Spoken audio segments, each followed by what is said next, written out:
Dia 5 de julho de 2018. O Exército Brasileiro prestou uma homenagem ao terceiro sargento Mário Kozel Filho. Mas quem foi esse jovem brasileiro? Qual é a sua história?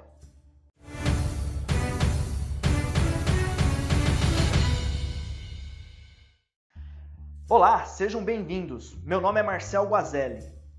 Mário Kozel Filho, aos 18 anos, teve que deixar de frequentar as aulas e de trabalhar para iniciar nas fileiras do Exército o serviço militar obrigatório. Foi designado para a 5ª Companhia de Fuzileiros do 2º Batalhão, no 4º Regimento de Infantaria, Regimento Raposo Tavares, em Quitaúna.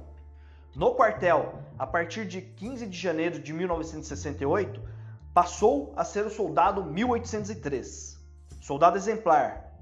Durante a vida militar, cumpriu o seu dever com o Exército e com o Brasil. Na madrugada fria e nublada do dia 26 de junho de 1968, no quartel-general do 2º Exército, o silêncio e a tranquilidade eram visíveis.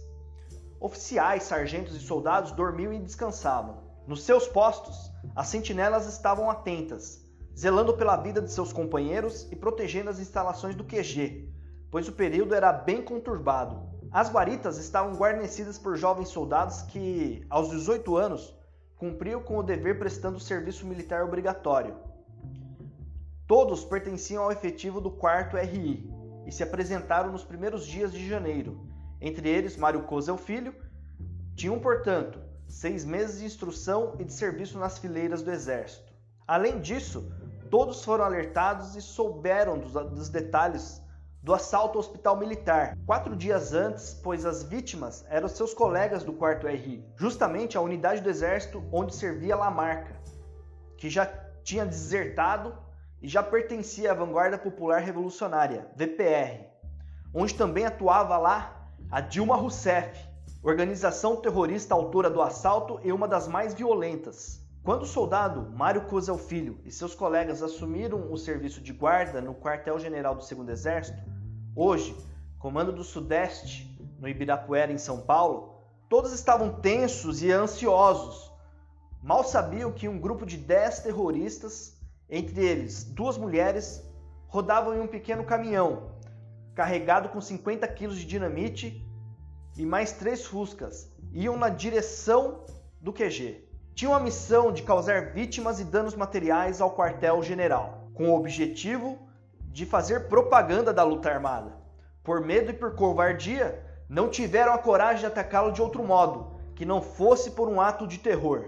Fanatizados, seguiam os ensinamentos de seu líder, Carlos Marighella. Esse aí que o Aloysio Nunes foi motorista nessa época. No seu mini manual de guerrilha urbana, Marighella dizia: "O terrorismo é uma arma a que jamais o revolucionário pode renunciar. Ser assaltante ou terrorista é uma condição que enobrece qualquer homem honrado." Nas palavras de Marighella. Às 4h30, a madrugada estava mais fria e com menos visibilidade. Nessa hora, uma sentinela atirou em um caminhão que passava na Avenida Marechal Estênio Albuquerque Lima, nos fundos do quartel-general, e tentava penetrar no quartel. O soldado Edson Roberto Rufino disparou 6 tiros contra o veículo. Nisso, o motorista perdeu o controle e bateu ainda na rua contra um poste. Mário Kozel Filho, ali no seu desejo de ajudar o próximo, pensando assim que se tratava de um acidente de trânsito, saiu do seu posto com a intenção de socorrer assim a prováveis vítimas que haviam ali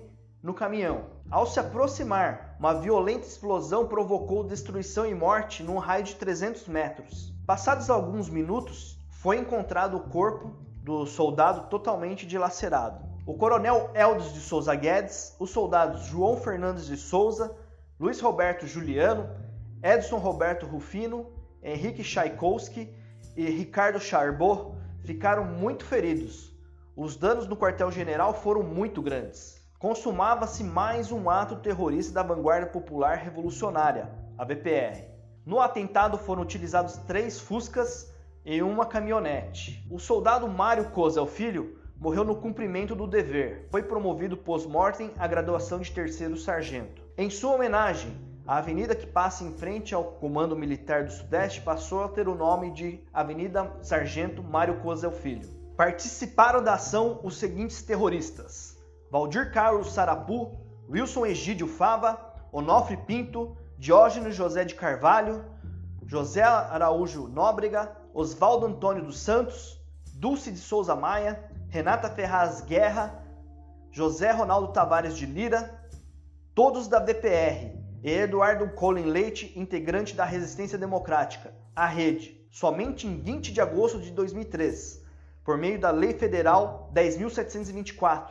A família de Mário Kozel Filho foi indenizada com uma pensão mensal de R$300 e depois aumentada para R$1.140 pela Lei Federal 11.257 de 27 de dezembro de 2005. Em 2005, os deputados Elimar Máximo Damasceno e Jair Bolsonaro apresentaram um projeto de lei na Câmara dos Deputados que inscreve o sargento Mário Kozel Filho no livro dos heróis da pátria. Esse projeto continua ainda esquecido em alguma gaveta daquela Casa de Representantes do Povo. Por outro lado, Diógenes José Carvalho de Oliveira recebeu de atrasados R$400.337 e mais uma pensão mensal vitalícia, livre de impostos, no valor de R$1.627 mil. Mas quem foi Diógenes José de Carvalho de Oliveira? Ninguém mais, ninguém menos que um dos 10 terroristas que mataram o soldado Mário Kozel Filho e que destroçaram sua família. E esse foi apenas um dos crimes conhecidos, deste que é conhecido hoje como Diógenes do PT. Por todos os seus inúmeros crimes, a Comissão de Anistia e o Ministro da Justiça, Tarso Genro, resolveram premiá-lo com uma belíssima aposentadoria, livre de impostos e com atrasados, que lhe proporcionarão aí uma vida tranquila, ao contrário dos familiares e de suas vítimas. Assim como Diógenes do PT, milhares de outros militantes comunistas também foram beneficiados, com poupudas indenizações. Isso deveria acabar imediatamente, pois suas intenções, ao contrário do que pregam, é a mentira, a desordem, a pobreza generalizada da população. Nunca devemos deixar de exaltar nossos heróis, aos quais, nesse caso, impediram que o Brasil de tornar-se uma Cuba, uma Coreia do Norte, uma Venezuela. Como em vídeos anteriores já mostrei que a intenção desses terroristas no passado era de implementar a ditadura do proletariado e que continua sendo sua intenção hoje. Se você gostou do vídeo, curta e se inscreva no canal e compartilhe para ajudar na divulgação. Meu nome é Marcel Guazelli. Fiquem com Deus e até logo! O Comando Militar do Sudeste realizou uma cerimônia em memória aos 50 anos da morte do 3º Sargento Mário Kozel Filho, vítima de um atentado contra o quartel-general do Ibirapuera. A solenidade ocorreu no 8º Batalhão de Polícia do Exército e foi presidida pelo comandante do Exército, General de Exército Eduardo Dias da Costa Vilas Boas.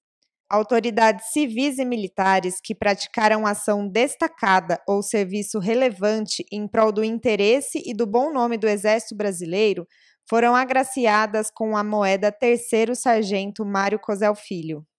Mário Kozel Filho morreu no dia 26 de junho de 1968, após ser atingido pela explosão de um carro-bomba lançado contra o quartel-general do 2º Exército, atual Comando Militar do Sudeste. Realmente eu estou muito lisonjeada, ao mesmo tempo estou feliz por ele não ter sido esquecido. Eu sei que o Exército jamais ia esquecer do seu herói, do menino herói, né? Que ele era um menino, com 18 anos. E, nossa, essa homenagem foi maravilhosa, porque não é só a grandiosidade dela, porque realmente eu percebi que meu irmão está sendo perpetuado nessa homenagem.